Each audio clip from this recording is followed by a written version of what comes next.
में अस्सलातु वस्सलामु अलैका या रसूल अल्लाह व अला आलिका व अस्हाबिका या हबीब अल्लाह। अस्सलातु वस्सलामु अलैका या नबी अल्लाह व अला आलिका व अस्हाबिका या नूर अल्लाह। रब्बि इश्रह ली सदरी व यस्सिर ली अमरी वहलुल उक़दतम मिन लिसानी यफ़क़हू क़ौली। ठीक है, सूरह यूनुस स्टार्ट करते हैं। सूरह यूनुस जो है वो मक्किया सूरत है, यानी हुज़ूर पाक सल्लल्लाहु अलैहि वसल्लम पे मक्का शरीफ में जो है वो नाजिल हुई है। हरूफ मुक़त्तिआत से जो है ये सूरत स्टार्ट हो रही है, अलिफ लाम रा।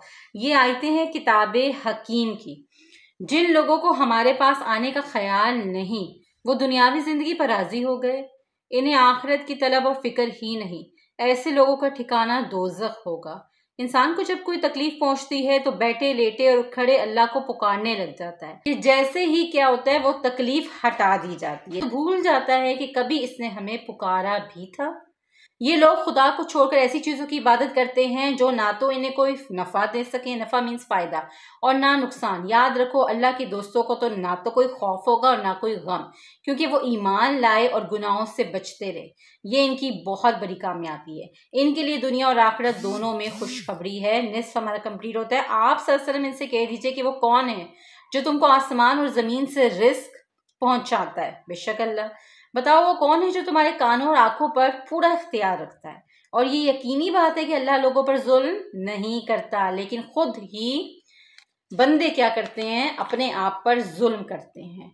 और इनको वो दिन याद दिलाएं जिस दिन अल्लाह इनको इस कैफियत से जमा करेगा कि वो समझें कि गोया दुनिया में सारे दिन की एक आध घड़ी रहे होंगे। ठीक है, होगा जिस दिन सब के सब अल्लाह ताला अव्वल आखिरीन को जमा करेगा। उस दिन क़यामत के दिन क्या लगेगा कि सिर्फ और सिर्फ एक आध घड़ी हम दुनिया में रहे हैं और आपस में एक दूसरे को पहचानेंगे और इस वक्त सख्त खसारे में पड़े होंगे।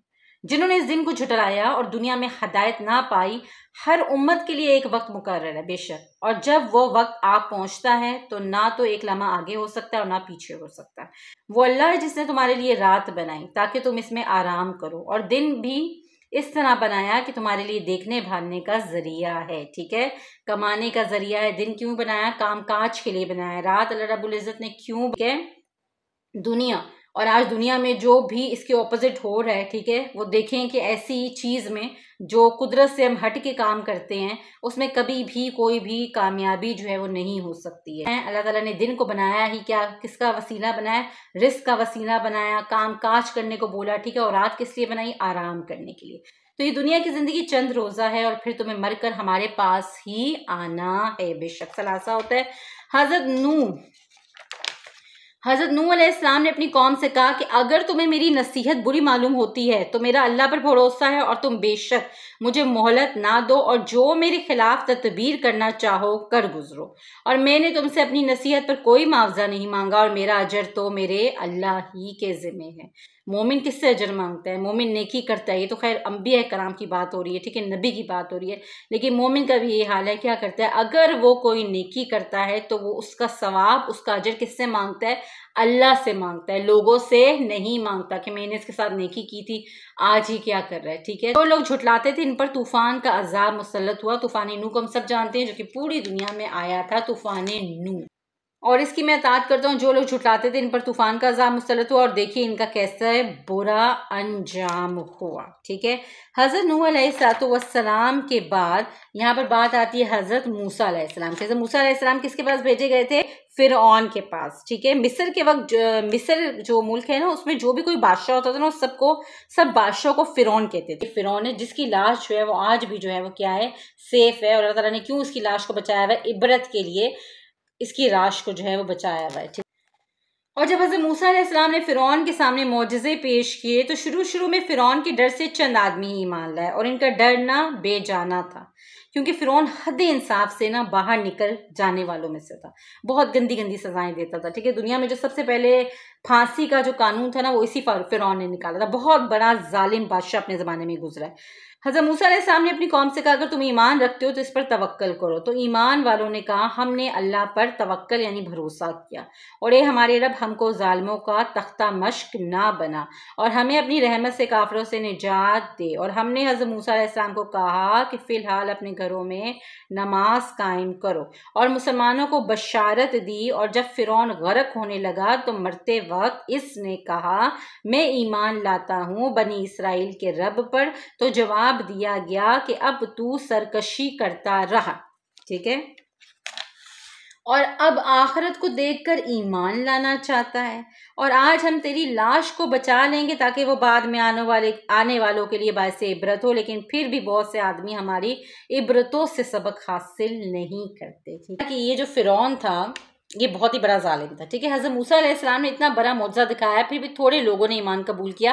ایسی حالتیں انبیاء کو پیش آتی رہتی ہیں، ٹھیک ہے، آپ اپنی امت کے اعراض سے رنجیدہ نہ ہو۔ یا تو حضرت موسیٰ علیہ السلام کی طرف راجع ہے، اس صورت میں قوم کی ذریت سے بنی اسرائیل مراد ہوں گے جن کی اولاد مصر میں آپ کے ساتھ تھی، ٹھیک ہے، اور ایک قول یہ ہے کہ اس سے وہ لوگ مراد ہیں جو فرعون کے قتل سے بچ رہے تھے، کیونکہ جب بنی اسرائیل کے لڑکے بحکم فرعون قتل کیے جاتے تھے تو بنی اسرائیل کی بعض عورتیں جو قوم فرعون کی عورتوں کے ساتھ راہ و رسم رکھتی تھی، وہ جب بچہ جنتی تو اس کی جان کے اندیشے سے وہ بچہ فرعونی قوم کی عورتوں کو دے ڈالتی تھی، ایسے بچے جو فرعونیوں کے گھروں میں پلے تھے، ٹھیک ہے۔ اس روز حضرت موسیٰ علیہ السلام پر ایمان لے آئے جس دن اللہ تعالیٰ نے آپ کو جادوگروں پر غلبہ دیا تھا، ٹھیک ہے۔ حضرت ابن عباس فرماتے ہیں کہ وہ قوم فرعون کے تھوڑے لوگ تھے جو کیا لائے، جو کہ ایمان لے کر آئے۔ ساتھی چلوں کہ اللہ تعالیٰ فرما رہے ہیں کہ وہ بعد میں آنے والوں کے لیے باعث عبرت ہو، فرعون کی لاش نہ، لیکن پھر بھی بہت سے آدمی ہماری عبرتوں سے سبق حاصل نہیں کرتے۔ ایمان اس وقت فائدہ دیتا ہے جب عذاب نازل ہونے سے پہلے اختیار کیا جائے۔ عذاب کے آنے پر کسی قوم کو توفیق ایمان نصیب نہیں ہوئی، عذاب کے آنے پر کسی قوم کو توفیق ایمان نصیب نہیں ہوئی سوائے قوم یونس علیہ السلام کے۔ ہم نے ان کے عذاب کو ٹال دیا، اور کبھی شرک مت کرنا۔ اگر اللہ تم کو کوئی تکلیف پہنچائے تو اس کے سوا کوئی اس کو دور کرنے والا نہیں ہے، اور اگر تم کو کوئی خوشی پہنچائے تو اس کے فضل کو کوئی ہٹانے والا نہیں ہے، اور وہ اپنے بندوں میں سے جس پر چاہے اپنا فضل کرے، وہ بڑا معاف کرنے والا اور رحم کرنے والا ہے۔ یہیں سے ہماری سٹارٹ ہوتی ہے سورہ ہود۔ سورہ ہود حضرت ہود علیہ السلام نبی کے نام پر ہے، حضرت ہود علیہ السلام جو کہ قوم عاد کی طرف جو تھے وہ بھیجے گئے تھے۔ یہ سورت مکی ہے اور حروف مقطعات سے شروع ہو رہی ہے۔ یہ قرآن وہ ہے جس کی آیات صاف صاف بیان کی گئی ہیں، جو ایک حکیم اور باخبر رب کی طرف سے ہے، اور تم اپنے گناہ اپنے رب سے معاف کراؤ اور اس کی عبادت میں متوجہ رہو۔ وہ تمہیں ایک وقت مقرر تک دنیا میں اچھی زندگی عطا کرے گا اور آخرت میں زیادہ ثواب عطا کرے گا، لیکن پھر بھی اگر تم نے روگردانی کی، روگردانی مینس اللہ تعالیٰ کی نافرمانی کی، تو پھر اس سے بڑے عذاب کے دن کو یاد رکھو اور تم کو اسی کے پاس لوٹ کر جانا ہے۔